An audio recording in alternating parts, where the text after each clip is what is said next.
Good morning, everyone, and welcome to the next of our CME Palooza spring sessions. I am Scott Kober, the co-producer of CME Palooza, and I would like to welcome you to our 11 o'clock Eastern Time session. This session is a special 5-year anniversary session. Believe it or not, CME Palooza now has been around for 5 years. So this session is called the MECC Reborn, Our Present and Future. This session is sponsored by CE Concepts. This is a follow-up to a session we did in our initial CME Palooza, and I believe that session was called "Death of the MECC Factor Fiction." Fortunately, as you can see with the title of this new session, hopefully things have stabilized, and we're going to be taking a look at kind of where we are and kind of where we're going to be going in the future. So this session is being moderated by Jan Perez. Jan is the managing partner of CME Outfitters. She chaired this session 5 years ago, so Jan is back once again to lend her wisdom and guidance to our community. So a few housekeeping items before we begin. First, we would like to thank all of the sponsors of CME Palooza Spring, our gold sponsor, Academic CME, our silver sponsors, ASIM, Creative Educational Concepts, and Prova Education, as well as our many bronze sponsors, the Academy for Continued Healthcare Learning, Answers in CME, Catalyst Medical Education, Catamount Medical Education, Clinical Care Options, CMEology, Global Academy for Medical Education, Global Education Group, Helio.com Education Lab, Integritas Communications, Postgraduate Institute for Medicine, Primary Care Network, PVI, RMEI, Red Med Ed, Thistle Editorial, and Vindico Medical Education. So there are 3 ways to ask questions during this and any of our CME Palooza spring sessions. You can use the ASIM text line to send in a question. Here's the number, 267-666-0CME or 0263. You can click on the slides link found on the live page just above where you're watching this session. This is a Scott session if you want to click on that link. And you can also tweet your question using the CME Palooza hashtag. So I'll be keeping my eye on all those mechanisms and kind of as people are asking questions of our panelists during this session. So brief faculty disclosure. So please note that the opinions, discussions, and/or conclusions expressed are those of our panelists and do not represent an endorsement by or position of their employer, its parent company, or affiliates. And with that, I am going to turn this over to Jan to introduce the rest of our panel and to get us started. Okay, well, thank you, Scott, and thanks for everybody for joining us this morning. Let me start with introductions. First, on our very end of the windows there, we have Audrey Turno. Audrey is the VP of Educational Strategy and Partnerships at Paradigm Medical Education or Medical Communications. Welcome, Audrey. Thank you. In the middle, we have Daniel Guinea. Daniel is the Executive Vice President and the Chief Operating Officer of ASIM CE. So welcome, Daniel. And Daniel was actually a part of that original panel discussion we had back in 2014. So nice to have you back, Daniel. Thanks, Jan. And then finally, next to me is Pete Sheldon, and Pete is the Vice President of Education and Patient Engagement at MEDIQ. So Pete, thanks for joining us. Thanks, Jan. Hi, everybody. Okay. I kind of wanted to start our session today by kind of taking a step backwards to look back at 2014 and our concept for our anniversary. And I can't even believe that A, it was 5 years ago, and B, that CME Palooza's been around for 5 years. It kind of feels like it's always been here. But the title of our panel was Death of the MECC, Fact or Fiction, Where Are We Now? And if you think back to that time in 2014, we were really kind of just starting to come out of that 2011, 2012, really kind of rough time for the industry. We saw a lot of MECCs who just did not make it through to the other side. There were a lot of things going on in the industry, creating that kind of havoc. Many of the MECCs that were out there were a part of ad agencies, because of firewalls, just decided to step out and not be a part of it. But it was an interesting time because back in 2010 and 11, I was the chair of the MECC section, And when we were at the Alliance meeting, we'd have this huge ballroom full to the brim of people. And then around 2013, 2014, at the MECC section at the Alliance meeting, we were in a very small boardroom, and sometimes it even felt like that wasn't even full. So it was a difficult time. It was time earlier where the NAMEC section, we'd have them in the evening and people would be standing up at the back of the room. And then we went through a period of time where there was hardly anybody at the meetings. But then it's been really, really nice to see, and I actually have to say the theme back then too was flat was the new up. If you were at least flat in revenue and you weren't losing money, or even if you lost a little bit of money, you kind of felt like, okay, we made it through. You know, we survived this very turbulent time. So then, you know, we're kind of in a changing time in the same point. You know, industries, as much as they change, they kind of sometimes stay the same, because I pulled up my outline as we were kind of preparing for this session. I pulled up my outline from that session back in 2014. And it was interesting as I looked at the different sections, I thought, hey, I don't really have to recreate the wheel. It's different, the challenges we're facing. It's different, the consolidation within the industry, but there's a lot of things still happening. And we're still, as MECCs, as medical communication companies, in many ways, proving our worth, demonstrating our value, being a part of the conversation and adding, again, strategic value to the industry and to CME. So in many ways, as much as sometimes things change, they stay the same. Now, when you look at consolidation today, we've had over the last 2 years, a lot of consolidation within MECCs. And that's a good thing in a lot of ways, because number one, MECCs have proven their value and have be very attractive from outside private equity firms or venture capitalist firms as people who want to get into this industry. This is a viable industry. It's a healthy industry. So that some of that consolidation is really a good thing, but it's also brought people to the medical education industry that maybe weren't there before or were there on the periphery. And one is payers and insurance companies. And as they are trying to minimize their risk, as they're trying to be sure that the people that they insure are healthy, education and continuing medical education is a part of that. And so as our starting point from the panel perspective, I'm going to ask Pete to jump in, because as many of you know, as MECC was purchased by Coveris to strengthen that educational piece of their business. So Pete, I'm going to hand it over to you to kind of talk a little bit about what you've gone through as an acquisition from a non-traditional organization. No, thanks, Jan. I think that's a really good setup. You know, the consolidation around the industry, and we'll talk a little bit, I think, in a bit about commercial supporter consolidation also. You know, it's something that we have to face, and some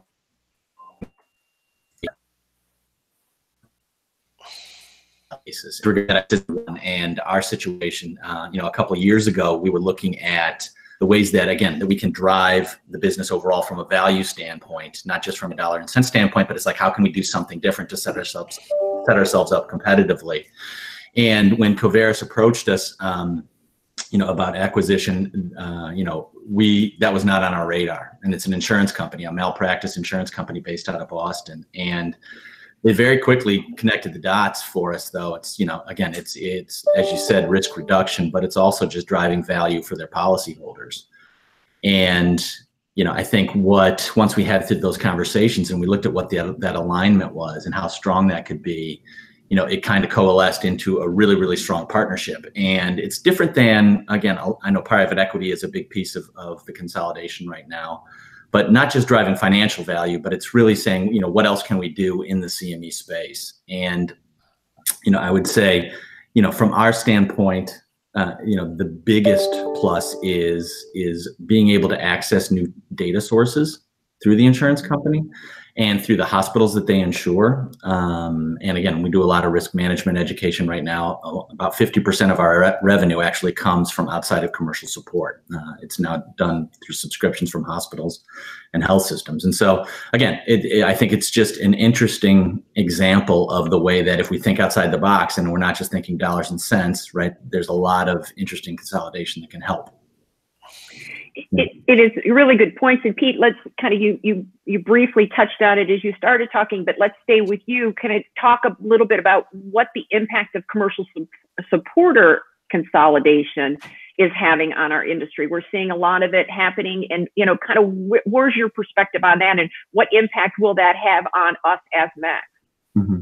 Well, I mean, I think from a consolidation standpoint on the supporter side, there's the type of consolidation that we see a lot of, right? And we've seen it for a long time, and that is where some smaller pharmaceutical companies, some more research-based, the clinical bench science companies are moving in and being acquired by the commercial space, or a commercial pharmaceutical, big pharma. And that obviously presents all sorts of opportunities from an education standpoint, right? Because you're bringing in new therapeutic areas, you're bringing in new topics.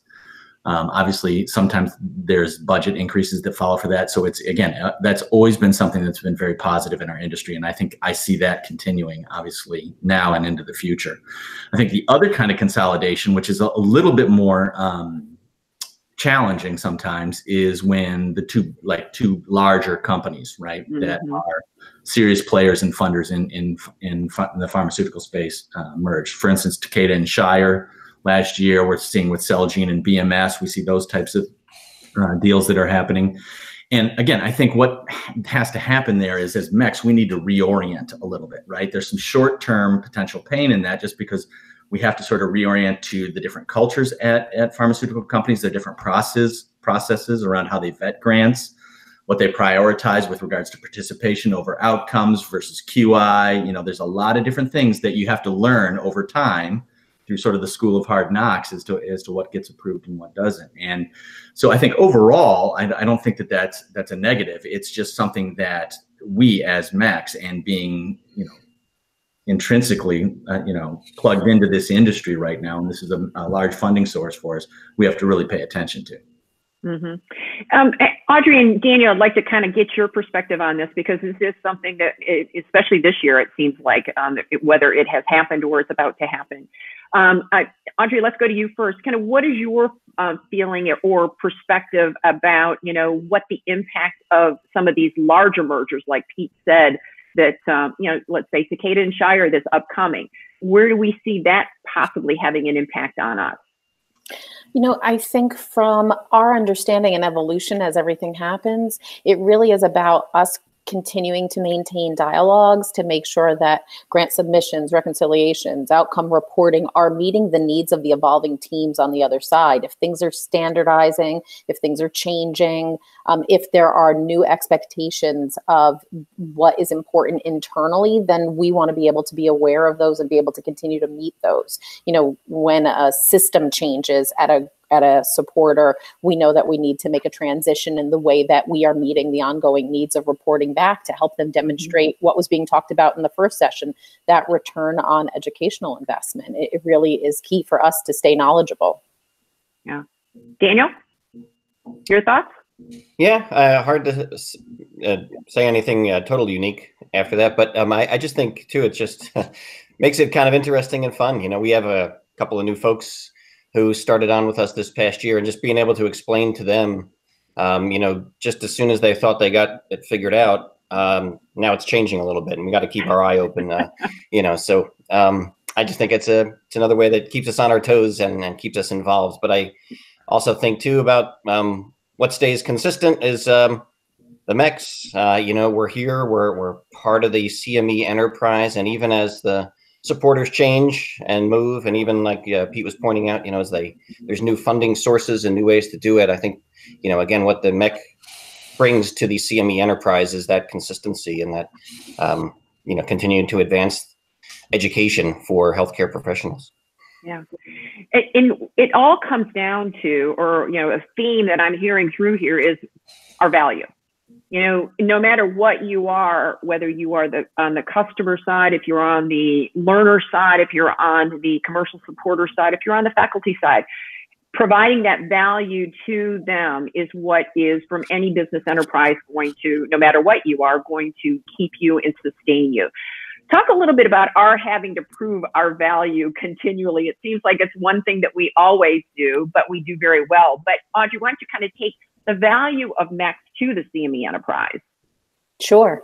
You know, when we were preparing for this, we kind of talked like elevator pitches for MECC, and I'm going to go with Elton John in terms of, don't you know I'm still standing, better than I ever did, looking like a true survivor and feeling like a little kid, because over the last 5 years, we've seen so many changes, but medical education companies have been able to adapt. And now I think we can look at it with education and the design of it and what's possible for us to achieve with a great deal of wonder and excitement and energy behind that. And I think medical education companies have built tremendously strong teams. And that is what has enabled us to survive over the course of time, and what will mean we will still be here as things continue to change and the needs of healthcare providers, educational needs.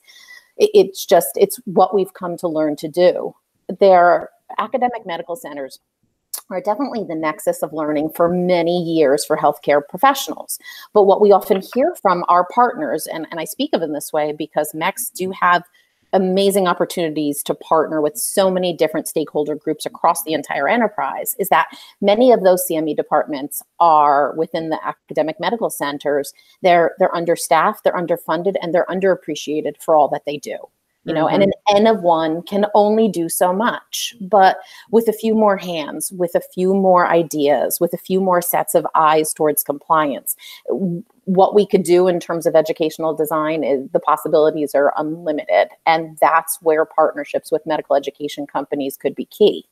I like to think of it as, yes, there have been themes in the past that relate us to, you know, well, this is your business, but absolutely it is. It means we've learned what it takes to be successful, and we've put those learnings into practice. We're staffed with scientific directors, writers, editors, compliance staff. We've got outcome specialists. All of our team members, as many of them as possible, have advanced degrees, and that's in adult learning, instructional design. We have grant specialists. We have certified program management staff to make sure that the conceptualized ideas are executed as closely to perfection as we can. And we support, encourage, and require our staff at medical education companies to seek out and obtain industry relevant certifications to demonstrate our certification, our dedication, as well as our recognition for the specialization and further knowledge we need in order to stay at this point. And yes, it's a business, but it's a business that we're prepared to be more than capable and a reliable partner in. You know, the first session this morning, we're talking about outcomes reporting, and that some organizations are better staffed and able to handle more detailed and more analytical functions with outcomes reporting. It's definitely something that we recognize as coming full circle. See what happens when you're on vacation? Full circle. In terms of demonstrating our value. You know, we can propose something to you, but if I can't show to you at the end that we accomplished those goals, then we as a team weren't as successful as we needed to be. And then I think we also can recognize the work that medical education companies are involved in. It's so broad. We're talking about nationwide activities. We're talking about domestic and international. We're talking about live. We're talking about regional. We're talking about local. We help develop content that is used in academic grand rounds. We're live streaming our live events or other educational content so that the span of this could potentially be worldwide for learners. We're creating skills labs where work can be done in risk-free environments. A lot of that is being seen, you know, in hospital centers as well, but we're looking to bring that down to the community level. And there's just so many amazing things that we are doing and are continuing to do because we are taking a step back every once in a while and going, what we've done is great. What could we do next? Yeah. And those were great examples, Audrey. Daniel, I'm going to jump to you. Give us an example of some of the things that MECs are able to do from a quality perspective. You know, when we first started talking as an industry about quality improvement projects, one of the first things that MECs were challenged with is we don't have a system. We don't have that built-in network of physicians. You know, we can't pull charts. We can't go to the quality improvement officer. But as we do, we We shifted, we figured, we pivoted, and we figured out how to make this work. So kind of give me some examples of quality improvement that, MECCs have been able to, actually do, but do well and actually innovate within.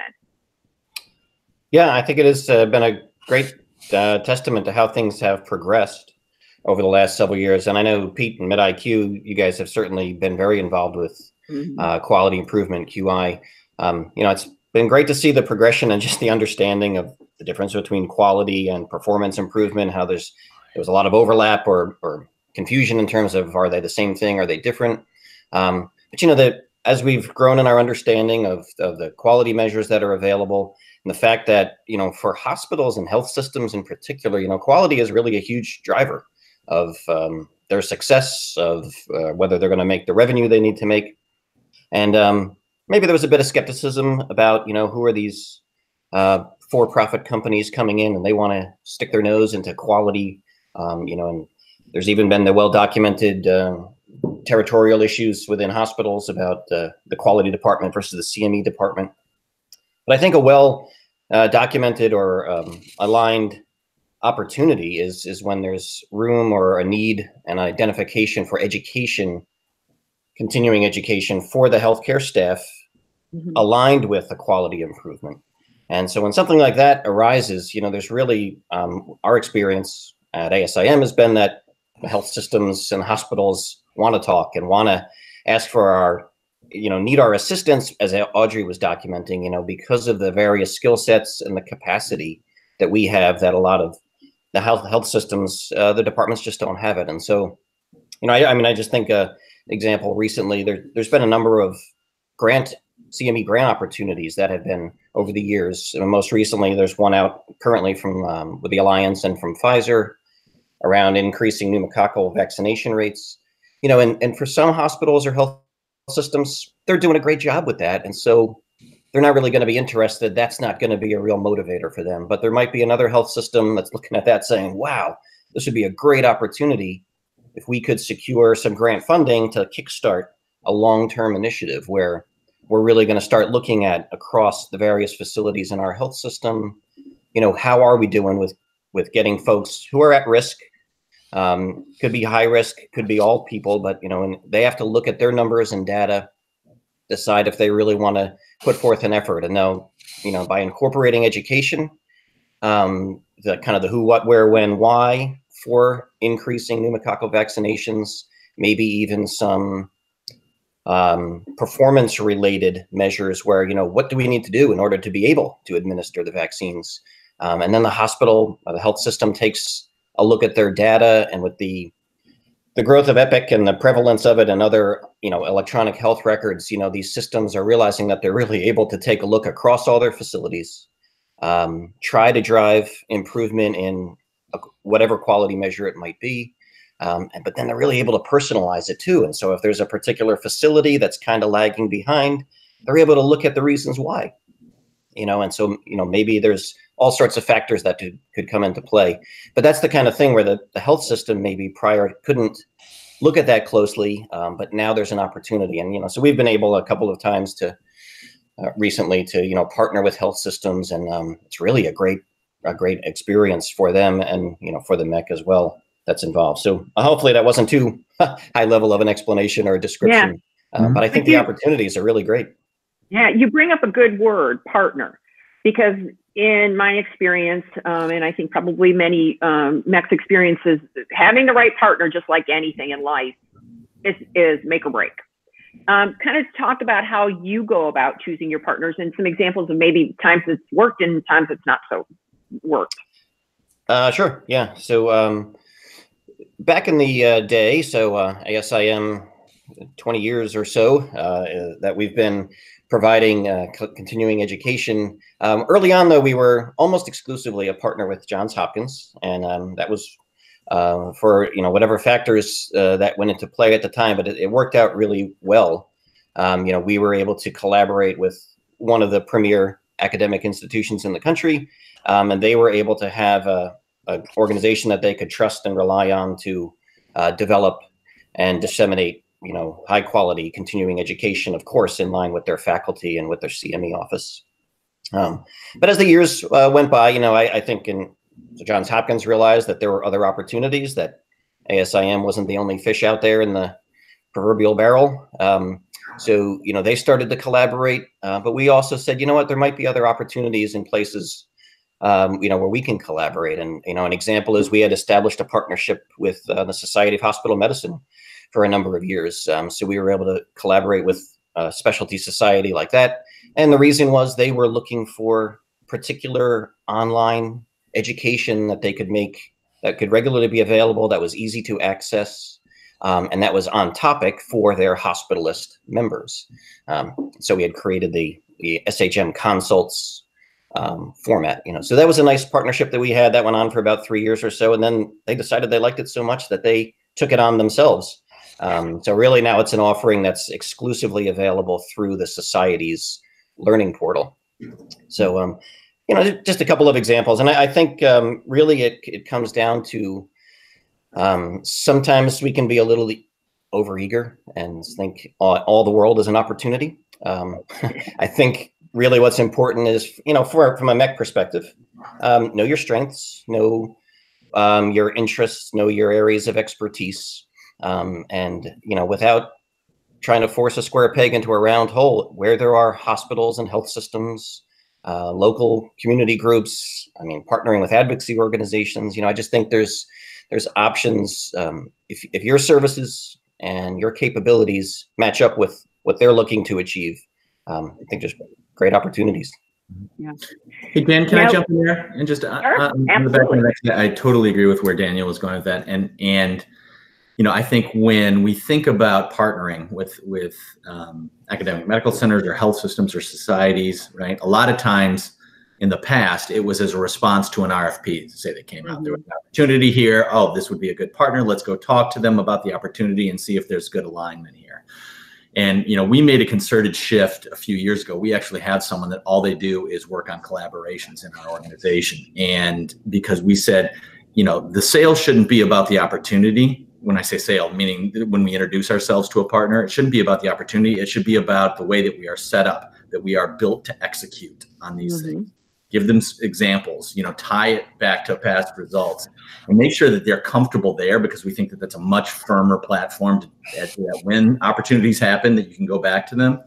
And again, that's sort of the longer road to success, because when you have an opportunity, sometimes you're just like, I got to do something and I only have a month to figure it out, right? If you can think about it and you have the ability to plan ahead, right? We have seen much better success in working with partners, from that standpoint. That's a great point, Dave.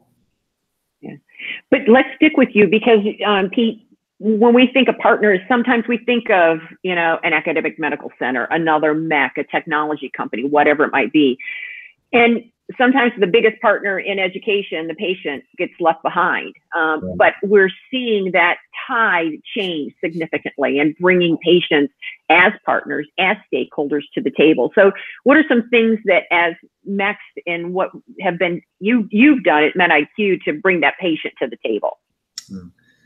I think just to start with, it's interesting. My title changed like 3 or 4 years ago to being education and patient engagement, right? Because we recognized that that was an important thing, but also you're hearing a lot about patient engagement starting about 4 or 5 years ago. And, as we look at the trajectory of bringing patients into education in the way that all of our organizations, I think, are doing a really good job of doing that. It started off with a discussion around patient-centered education or patient-centric education. Remember that back in 2009 and 10. And I think that was a really good start, but I think in our heads, right, when we were talking about patient centricity with our education, we were thinking about, all right, everything that we do ought to be oriented to making the patient's experience better and that their outcomes is better, which is great, right? That seems like that's the perfect thing, and the way that we should organize it. But when you start to look at, what needs to happen in order to change that outcome, there's an activation element with patients that needs to happen, right? It's not just about thinking about the patient when you're designing something, right? It's like, I need to plug this person in, right? And make sure that they're a part of the solution, that they're a part of the education, that they're doing something, that they're changing their behavior in a way that's meaningful to the program. And so, I think that has been a shift that we see a lot of. I think, and it's not just, our organization and its priorities. I see this with a lot of different MECs right now. They're doing really good work on the patient education side. And part of that has also been the shift from static education, where we used to think, all right, we're going to create tools for providers to give to their patients. Again, there's still a place for that, and that is important. But, we realized if we want to get scale on this thing, right, and if we want to really reach out and be able to access these patients directly and make changes, is that we need to access them directly, not just through providers alone. So again, through utilizing, a lot of third-party vendors that have really, really strong patient engagement strategies, medication adherence strategies, social media, all of those things right now are tools that we really didn't focus on, 4 or 5 years ago. And again, social media certainly was more in its infancy at that point. But I think right now you're seeing that everybody's gotten on board with that. And, we get excited when we think about patient education because we think that our outcomes are going to be better. And so what we turn around and show funders, whether it's a foundation, a hospital system, or a commercial supporter, we want to be able to say, look at this. This is different. What we were showing you 3 or 4 years ago. And again, to a certain extent, we're there, but I'm excited to see what the next couple of years bring too. Yeah, and it's always changing. Just like everything within our industry, you've got to stay or be forward thinking, stay ahead of it. Because, or even from the perspective of, we're so kind of conditioned, at least our team, what are we going to do new? What are we going to create? What are we going to do here? But there's so much out there. How do we get open source resources that are available, that already someone spent a lot of time developing? They're good stuff. How do we integrate that? How do we increase access to that? How do we let patients know what's out there so that if they want, whether it's not just Dr. Google, that there are things that have been vetted that your healthcare provider can use with you. But that health literacy aspect of it is really, really important. Amen. Yeah, that's right. I see Audrey has got her smiling, and I know she wants to say something. So Audrey, come on, jump in. No, I mean, I think from this area and where we have been continuing to evolve, I think you can see so much of that from the different awards and recognition that our education has received. If you take a look at any of the organizations that we all participate in, the Alliance, the GAME, MECC, you will see time and time again medical education companies as partners or as the originators of amazing work. And we've been recognized for innovation, for outcomes, for educational design, and for collaboration, getting back to us being such a strong partner. And that doesn't mean that we only have to work in partnership. We just recognize that there are some things we inherently do so well. And when we can marry that with someone else's skills in another area, we are able to really achieve some amazing education and have such a wonderful impact on healthcare professionals, their professional development, and what they are able to offer their patients. And I mean, I guess I go basically to, if you haven't considered partnering with a MECC in the past, you should be considering it now.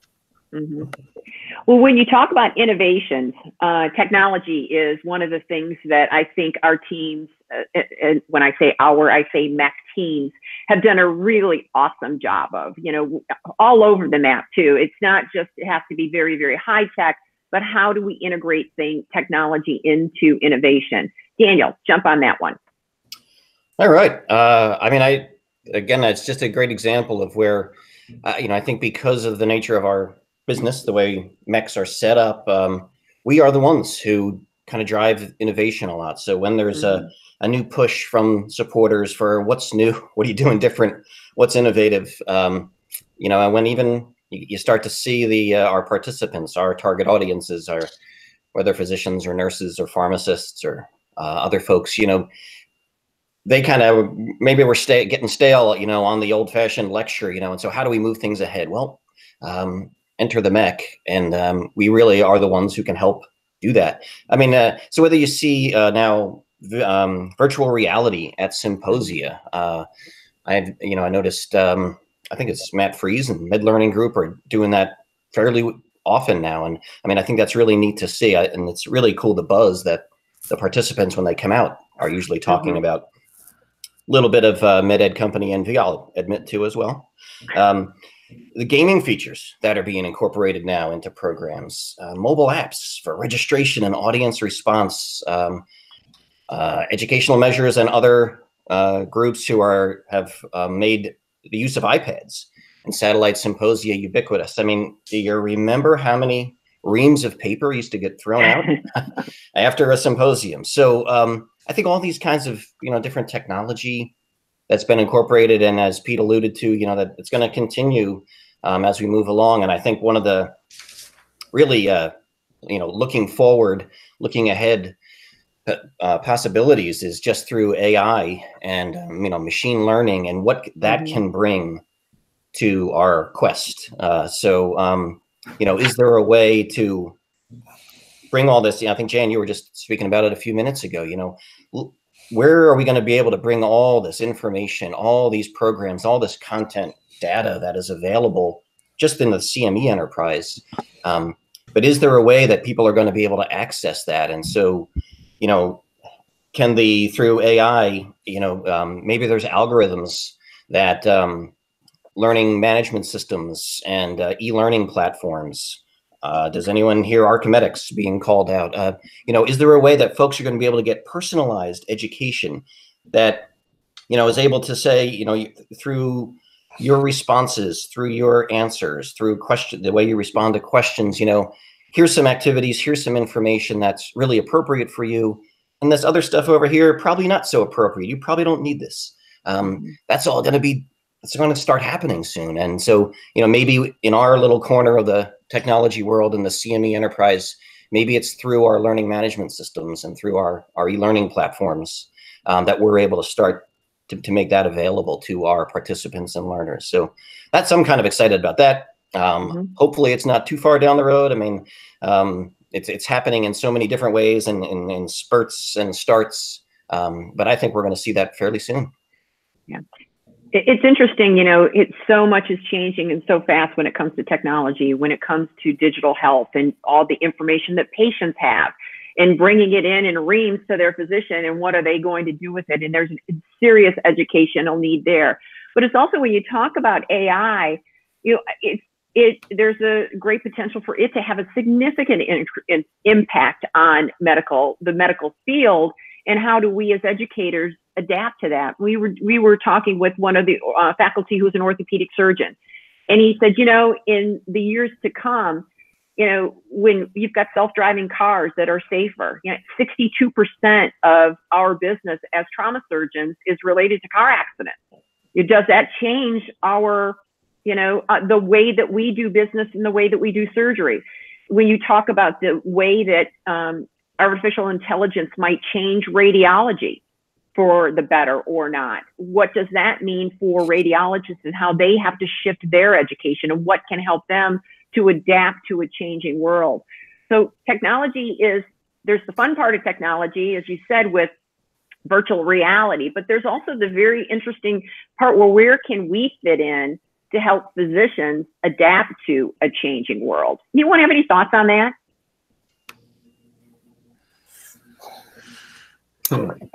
There's a lot there to digest. I mean, it feels very science fiction driven, yet I think when you realize that so much that we've seen in science fiction movies in the last decade or two actually has come to fruition, sometimes the creative genius behind something that's supposed to be fantastical it adds an element of, I wonder if we could really make that happen, and it drives us. And I think that is something that we kind of tend to embrace from our side of the business. What can we do that would be new or novel, or kind of push and take what we're doing and make it fresh and unique? I think we're thinking generationally as well. You've got an entire new demographic of healthcare providers coming up there. And so, yes, as the needs keep changing of what the clinicians currently in practice have, we also have to have an eye towards what the next generation is going to have. You've got school districts now who have such integration with technology that, as Daniel is saying, paper-based, maybe we can get an app. There are kids who their teacher doesn't take attendance in the morning. They go to the whiteboard and they drag their little character into the, all right, kindergarten, but it was like they drag their little chick into the pen, and then when the teacher walks in the room, they know exactly who's not there because the chicks outside of the fence aren't there. It's being put in the hands of infants. Mm-hmm. And so we've got a ramp to keep up, because I think we've often heard about like that 17 years for clinical changes to actually make it into practice. And it's like, well, you know, that means somebody right now who's in elementary school is the person that we should be starting to prepare to design for, because by the time they hit us, will we have technologically advanced education that is worthy of what they're already getting. Mm-hmm. Yeah. Yeah, I think you nailed that, Audrey. And I'm gonna quote a statistic here that maybe it's not correct, and I don't have the reference, but I just saw this the other day. Something to the effect that medical students, when attending class, now only about 25% of students attend any given medical school class, right? Because they get the information elsewhere. Mm-hmm. About, you know, like historically in our head, sometimes we think, well, this is how med students learn, right? There's a didactic lecture, and then they go and they do their labs and their clinicals, et cetera. And that may not be true. And it's clearly potentially not true. And so to Audrey's point, right, let's be smart about this, right? And let's not, again, there's always going to be a role for live education, and there's such strong points to that, and we need to continue on it. But let's make sure that we're, you know, keeping our eye on the horizon. It's not limiting the format. It's not changing the formats we have to like a new single one. It's expanding the amount of formats that we have. There's still a place for print, and there's still a place for online, and there's still a place for live, but there's a place for digital, and there's a place for shorter. And then we really have to just make sure we're continuing to drive the point home that we know who the audience is and what their needs are, and keep meeting them. Yeah. Well, and another piece of that too is mentorship. And one of the things we always have to, as we get caught up in the technology of education, we have to, I feel like sometimes we do need to step back and be a little bit old school, because when the people who've been there, who've done that, are moving on for one reason or another, and you have people who've only done things technologically, I think there is that need to bridge those as well too, because mentorship has a very important part of any kind of education. And even from an education perspective, those insights and those discussions that clinicians have at live meetings, or the questions that they ask of an expert on a webcast, those are sometimes where your best nuggets come out. And so we never want to lose the nuggets because it's all just on technology. But marrying the two isn't out of the question. But there are important parts to both kinds of traditional and future education. Now I'm going to switch gears because we've got about 10 minutes left. And one of the things, if there's one thing in the world that has changed by the hour, it's outcomes expectations. And, you know, where gosh, sometimes I think back and, you know, butts and seats was all you needed, and you were kind of move on your way. And I even remember the conversations that we used to have at, you know, like CBI or AAS or whatever, about who's responsible for, who should be paying for outcomes. You should be paying, this person should pay for publication. No, the commercial supporters should be responsible. But as we've moved,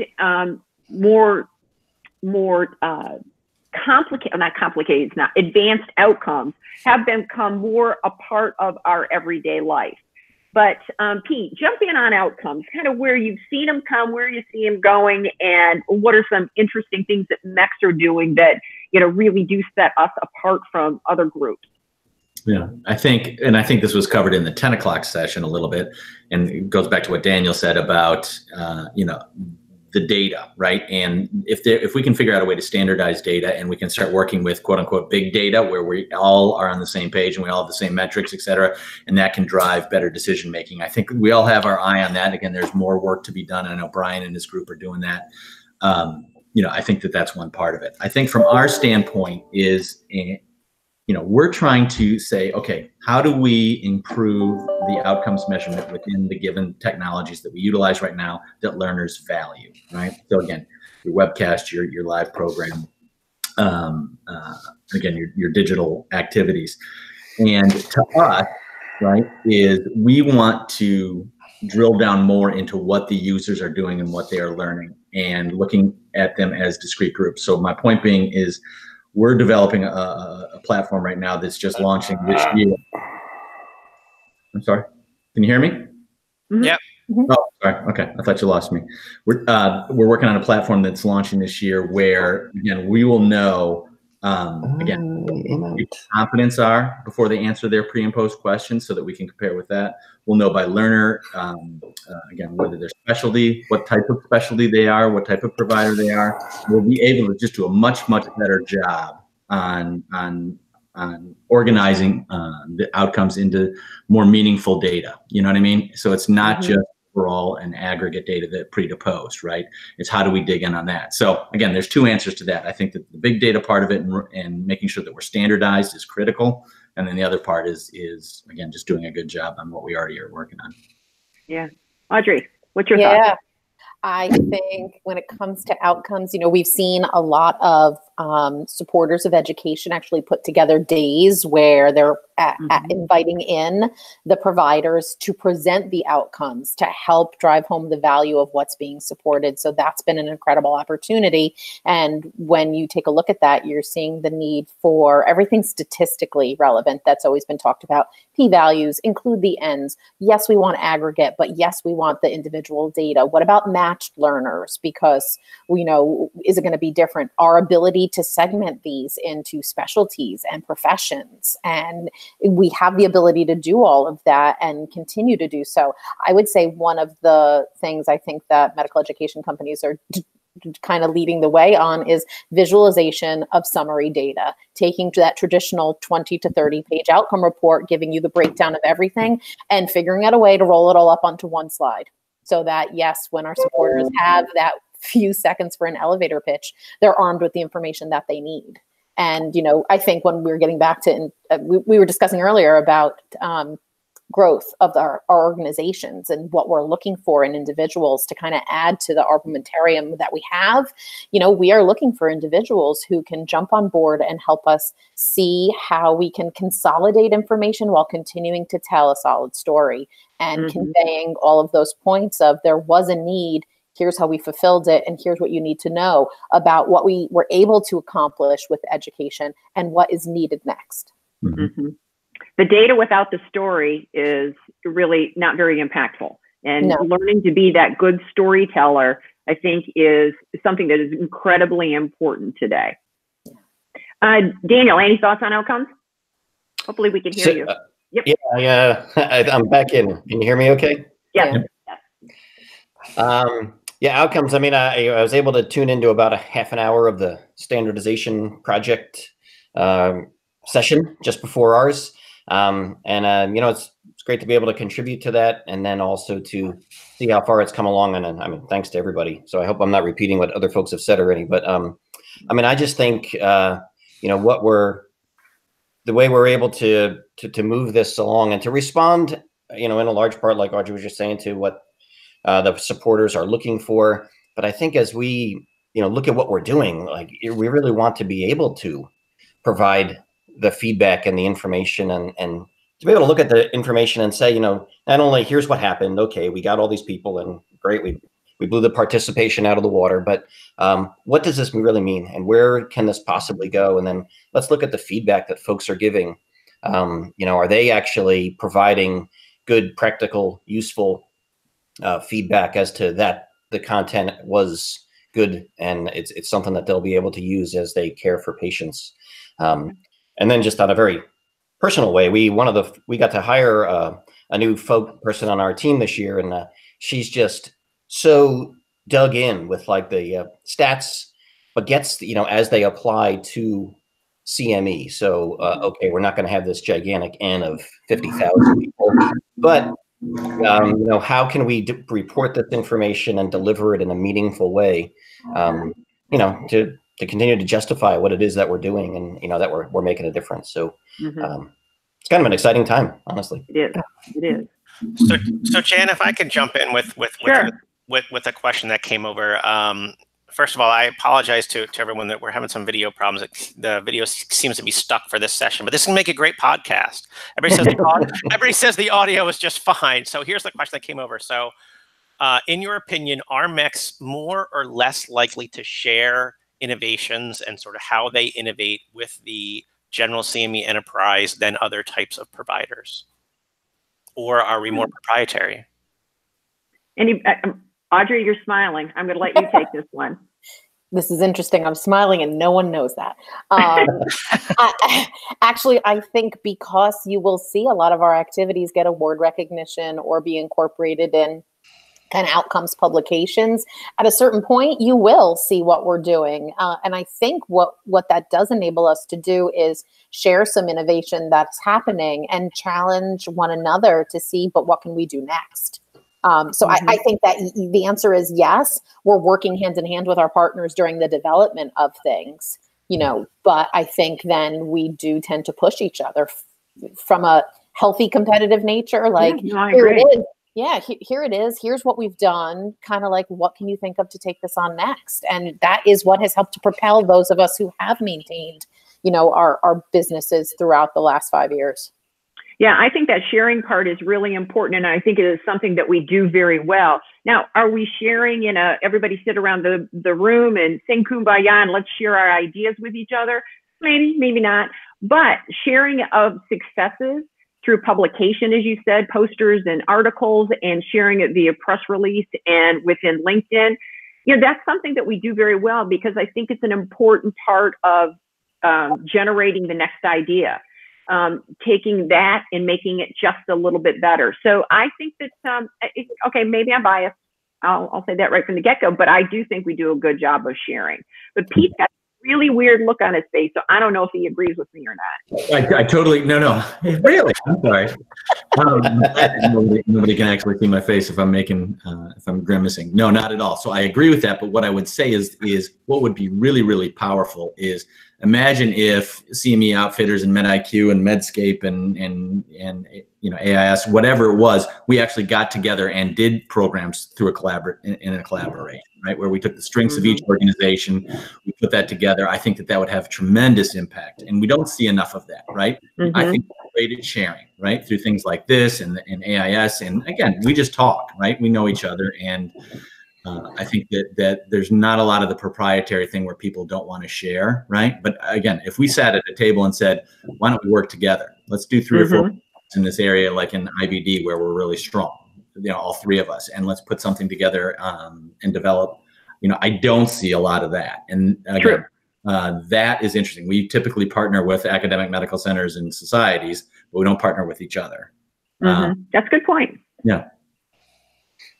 Daniel? Yeah, it's been asked. I know I've had a couple of supporters ask me at one time or another, would you be willing to, say, make your enduring activities available in, Pete just used IBD, so let's say that, so if we were to create if there was to be a portal where we were just going to house all sorts of every activity that we funded, from all the different providers, do you think you'd be willing to put your activities in there, or somehow make a link so that they were listed in there?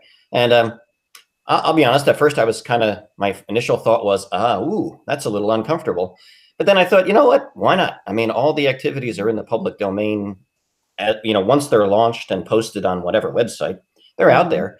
Why not have them all come together in one common resource? So that's not exactly collaborating together, but I do think there's probably are ways and opportunities. I mean, I think, what, I don't know if it's a cynic or the devil's advocate in me or whatever, but, I think in the same way that, like local community hospitals, boy, they fight like cats and dogs, right, against one another to have the business for a local area. In my county, there's 5 hospitals, and I mean, I'll be darned if they would ever collaborate to try to make sure that the patient got the best care, if they were from one corner of the county or the other.